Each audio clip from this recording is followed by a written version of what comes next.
Are you tired of disturbing your roommates or family members while watching TV? In this video, I'll show you how you can easily connect your headphones to any Fire TV.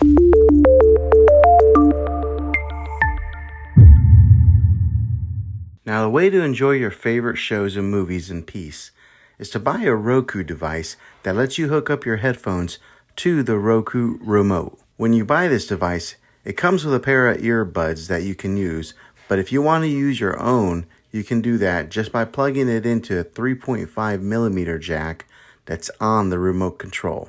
I'll put a link in the description down below of where you can get this specific Roku. After you purchase it, here are the steps to getting it set up and plugging in your headphones. This is the Roku Streaming Stick Plus. This is the 4K edition. It's got the HDR on here. But I did a video on one of these streaming sticks before, but this one here has the headphone input on it. So that way, if you wanted to watch TV and just enjoy it to yourself, maybe you're in a room and somebody else didn't want to hear what you were watching, you can hook up headphones right into the remote control and just hear it to yourself and doesn't bother anybody else. So that's kind of a nice little feature that they're offering on this particular Roku streaming stick. Roku does offer a bunch of varieties of different streaming devices, and if you do buy one, I do recommend get the one that has the 4K on it. You'll just be able to do some more features besides streaming of 4K content. You'll be able to get Apple AirPlay and all these other goodies. But yeah, let's go ahead and unbox this and show you guys what's inside the box.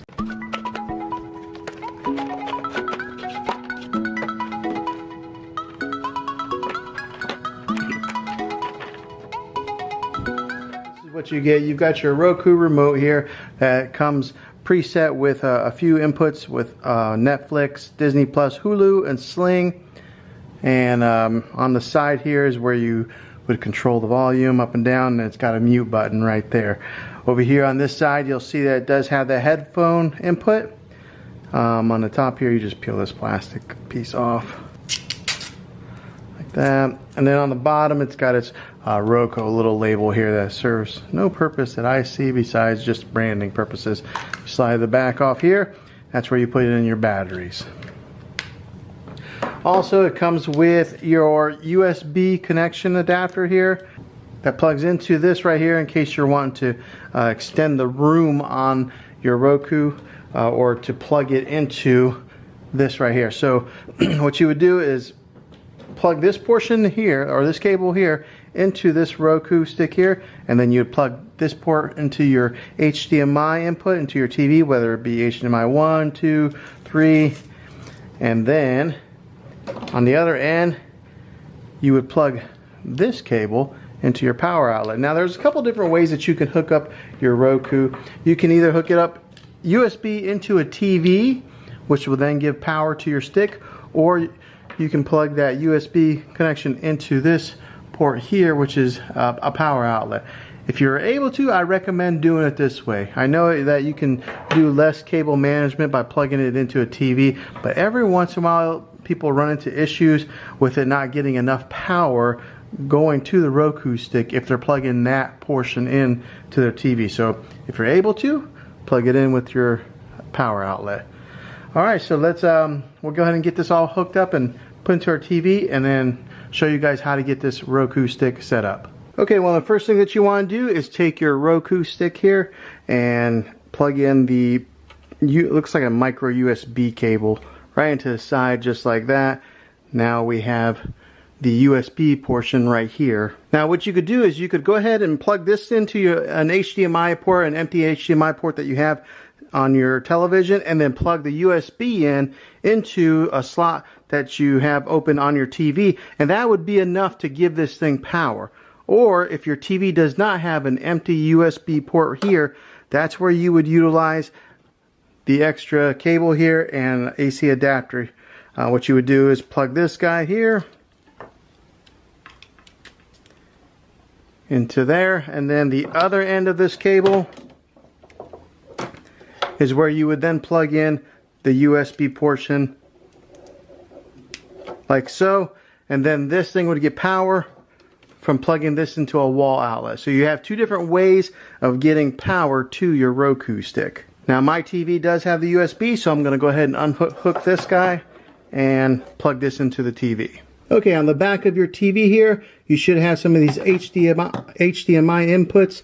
I'm going to put mine in HDMI 1, and then I'm going to put the other USB portion right in here and plug those two components in. Okay, once you have them plugged in, they'll look like that, and the stick then talks to the remote. So I like this setup here because it's real minimal, not a whole lot of cable management going on, no extra cords, hanging down past the TV and being visible. I like this setup here, but if your TV doesn't have that, plug it into the wall. Okay, once you turn on your TV and you go to the right HDMI input, this screen comes up here to get started. You select whatever language that you want it in. It starts to scan for your wireless networks, and then you just select your particular Wi-Fi. After you find your Wi-Fi, go ahead and enter in your Wi-Fi password. Once you enter in your Wi-Fi password, it'll start to look for your wireless connection.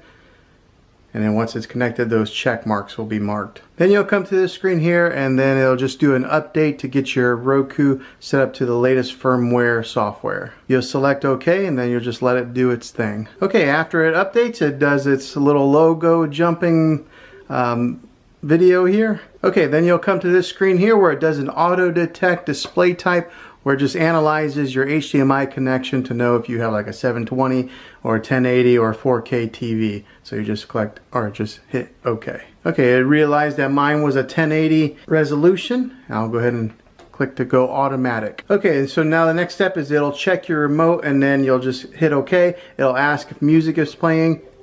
Music is playing on mine, so I'll say yes, music is playing. And then it detects that the music has stopped, and then you'll just hit OK on yes, that the music has stopped. And if that works, it'll say success, your remote is now set up and paired. Okay, then you'll get to this screen here where you have to activate your Roku player, where you enter in your email address. Now, some people may question, do I have to do this? Can I just use it without entering in any information? The answer is no. You do have to set up a Roku account where you enter in your email address and credit card information. Now, they won't just charge your credit card willy-nilly without ever letting you know, so don't fear that, but you do have to enter one in there to get started.